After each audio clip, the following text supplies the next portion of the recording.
سامنے آ گیا۔ یاد رہے کہ لندن کی عدالت شیفیلڈ کا بڑا فیصلہ، جسٹس لیونٹن نے لارڈ نذیر کو کم سن بچی اور بچے کے ساتھ زیادتی کے کیس میں مجرم قرار دے دیا۔ ناظرین، آپ دیکھ رہے ہیں ہر سوازدہ پاکستان ٹی وی انٹرنیشنل۔ اب بڑھتے ہیں اس خبر کی تفصیل کی طرف۔ یاد رہے کہ جب آج لارڈ نذیر عدالت میں پیش ہوئے تھے، جسٹس لیونٹ نے ایک کم سن بچی اور بچے کے ساتھ جنسی زیادتی کے کیس میں انہیں مجرم قرار دے دیا۔ اس خبر کی تفصیل میں یہ بھی بتانا ضروری ہے کہ لارڈ نذیر سے یہ کم سن بچی اور بچے کے ساتھ جنسی زیادتی کا واقعہ اس وقت پیش آیا جب وہ خود بھی ٹین ایجر تھے، یعنی 16-17 سال کے، اور اس بچے اور بچی کی عمر اس وقت 16-17 سال سے بھی کم تھی۔ یاد رکھیں، جب لارڈ نذیر نے 16 اور 17 سال کی عمر میں ایک بچے اور ایک بچی کو جنسی زیادتی کا نشانہ بنایا، یہ تقریباً 70 کی دہائی کا واقعہ ہے۔ لارڈ نذیر اس وقت 64 سال کے ایک بزرگ انسان ہیں۔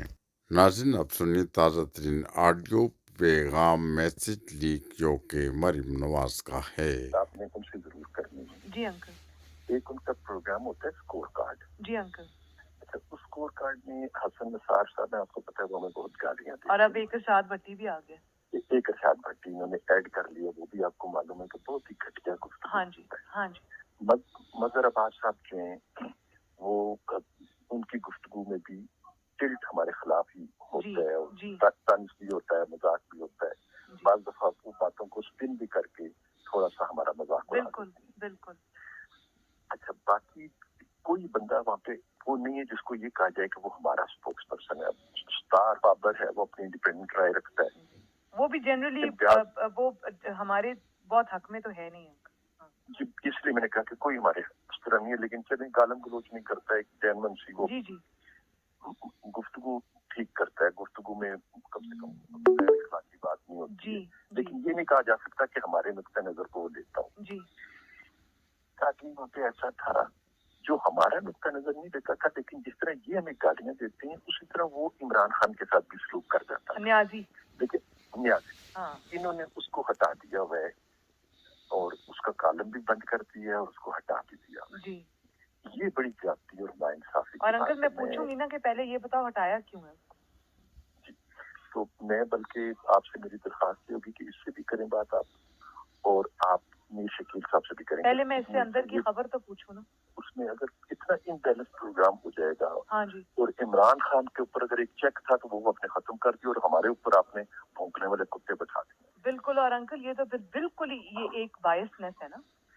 جی ہاں جی، تو یہ ضرور میں ضرور آپ جو 2 باسکٹس آئی ہیں نا جو ابو جان لائے ہیں آذربائیجان سے، یہ جو رات کو کائنات نے پیک کی، ایک نصرت جاوید کو بھیجنی، ایک رانا جواد کو بھیجنی۔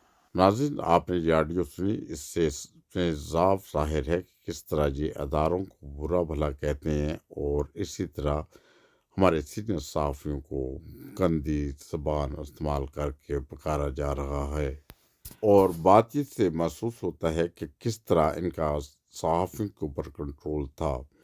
اسی لیے تو لوگ کہتے ہیں ان صحافیوں کو لفافی صحافی، اور دراصل لفافی صحافیوں کے آج کل لفافے بند ہیں، جن کی وجہ سے وہ بے چینی کا اظہار کر رہے ہیں۔ اور یہ بھی بتاتے چلیں کہ اتنی بڑی ایک خبر آنے کے باوجود، آڈیو آنے کے باوجود، تمام صحافی اس وقت ایسے جیسے مردہ حالت میں ہیں۔ کسی لفافی صحافی کی طرف سے کوئی مذمتی بیان تک نہیں آیا۔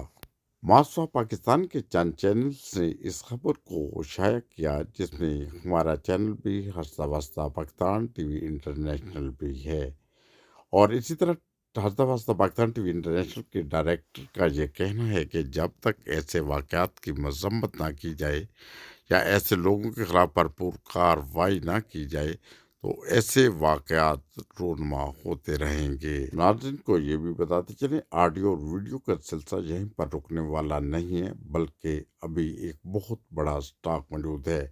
اسی طرح تازہ ترین خبریں اور نیوز حاصل کرنے کے لیے اور بریکنگ نیوز ہمارے چینل ہستہ وستہ پاکستان ٹی وی کے ساتھ جڑے رہیں۔